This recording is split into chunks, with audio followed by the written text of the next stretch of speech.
Olá, nobres vassalos. Eu sou Lukavich Possalski e hoje, daqui gravando direto de Urubici, Santa Catarina, falarei para vocês sobre fantasias medievais e sobre os 3 tipos de fantasias medievais. Antes de tudo, uma explicaçãozinha. Por que eu não estou em casa, estou gravando aqui? É pelo motivo simples de que Projeto Feudo.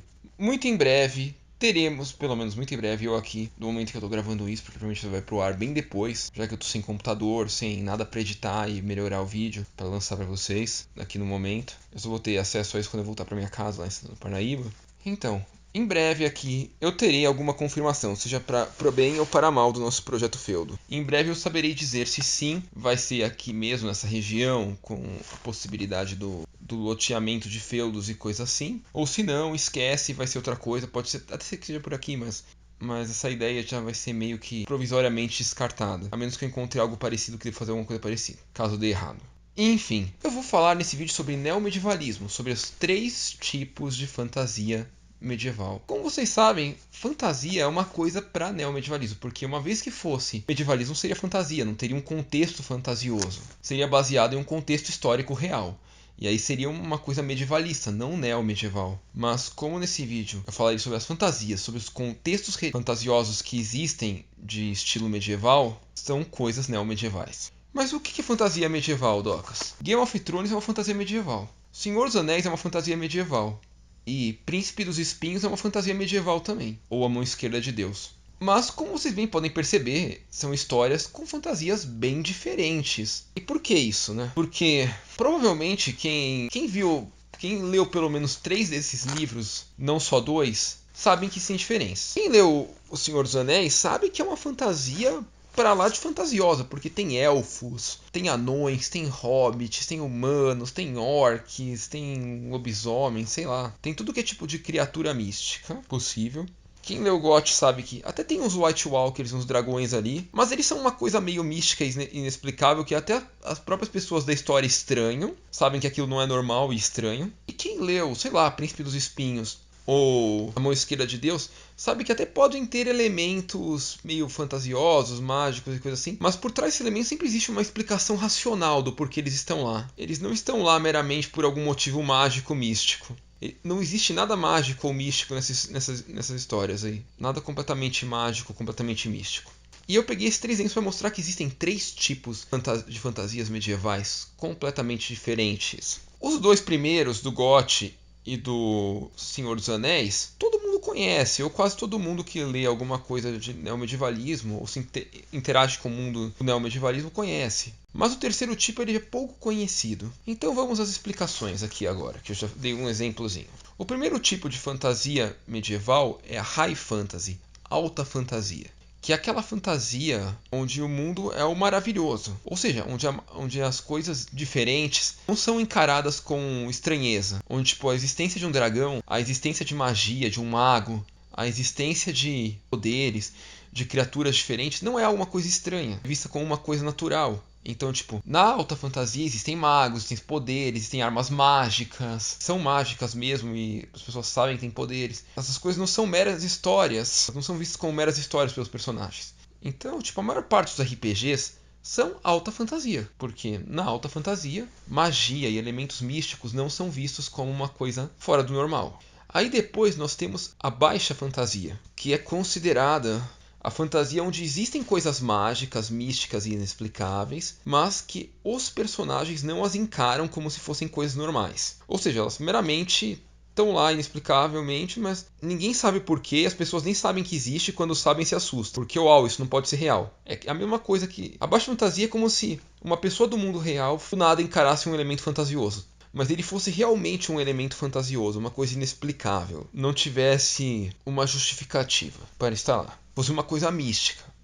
E por fim, nós temos o último quadro de fantasia, que é a Dungeons and Dragons. Essa fantasia é inspirada no jogo de RPG de mesa Dungeons and Dragons. Porque Dungeons and Dragons é um jogo de RPG de mesa, obviamente é alta fantasia. Então tem o calabouço, aventura e coisa assim. E tem o dragão e a criatura mística, as coisas místicas lá. Então Dungeons and Dragons significa, tem a parte medieval, a parte do medieval, a parte de ser um mundo sonhado, desenhado e coisa assim. Não ser um mundo real, um contexto real de inspiração. Mas ser um contexto imaginário baseado no real, sem coisas paranormais. Então, tipo, histórias que nem A Mão Esquerda de Deus, que não tem absolutamente nada de magia nela, tem absolutamente nada de místico ou mágico nessa história. Tudo que ocorre nela é, tipo, seria possível de acontecer no mundo real, caso o cenário se tratasse dele. Ela se enquadra nesse tipo de história, porque é um universo fantasioso criado, mas que poderia ocorrer no mundo real. É fantasioso, mas não tem aquela coisa mágica, aquela coisa mística, inexplicável. Isso não existe na história. E aí eu trouxe o outro quadro lá, que é o Príncipe dos Espinhos, porque ele tem coisas fantasiosas dentro deles. Tem criaturas mágicas, tipo as leucrotas, os mortos-vivos, os fantasmas de dados. Mas todas essas coisas mágicas que existem ali, você vê que são coisas racionais. Ou é alguma coisa derivada de vazamento de radiação nuclear, ou é alguma coisa da ciência que depois da guerra nuclear foi perdida e por isso está lá. Não, nada está lá magicamente. O que existe está lá porque aconteceu alguma coisa. Não, nada está lá por magia ou por coisa do tipo. Então, tipo, tem elementos mágicos, mas todos têm explicação racional, ao contrário do Senhor dos Anéis. Qual que é a explicação racional para existir o elfo? O Smaug lá querer tomar a montanha solitária dos anões? Ou pro Sauron forjar um anel mágico e esse anel mágico controlar a mente das pessoas? Ou qual que é a explicação racional do White Walker ser feito pela criança da floresta por ter inserido o vidro de dragão nele? Ou pro dragão chocar da pedra? Entendeu? Entendeu o que eu quero dizer? Nesses dois primeiros casos, eles são elementos fantasiosos. O que muda de um para o outro é meramente os personagens estranharem ou não eles existirem. Nesse terceiro caso, para existir alguma coisa fantasiosa de verdade, ela tem uma explicação racional para existir. Simplesmente não existe do nada um dragão, ou uma criatura do subsolo, ou um necromante. Simplesmente essas coisas existem por motivos racionais, motivos explicados ali na história. Então, isso que difere uma fantasia Dungeons and Dragons de uma low fantasy ou uma high fantasy. Então, esse terceiro estilo de fantasia, a fantasia realista, é basicamente isso: a não existência de elementos fantasiosos ou a existência deles, desde que acompanhados de suas devidas explicações racionais para estarem lá. Enfim, agora que eu falei disso, podemos falar um pouco mais sobre as aplicações das fantasias. Normalmente, por permitir uma variedade maior, acho que mais gente gosta também da High Fantasy, a maior parte dos jogos são High Fantasy. Muitos livros também são High Fantasy. Ou predomina ainda na literatura e nos filmes a High Fantasy.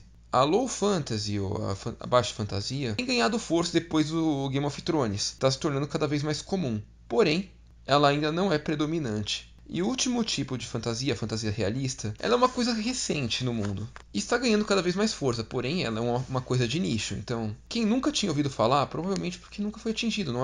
Não é o público que se cansou daquelas coisas super irreais, assim, tipo elfos, orcs, dragões. Não, quem lê essa coisa é quem meio que já falou. Tá, vai ter um mago que vai usar tal poder e tá. Eu quero uma coisa mais realista. Então essa é uma coisa muito mais difícil de encontrar. Ela floresce um pouco mais na literatura do que em cinema ou outras coisas. Mesmo porque é uma coisa de baixo alcance. Mas é uma coisa que está florescendo agora.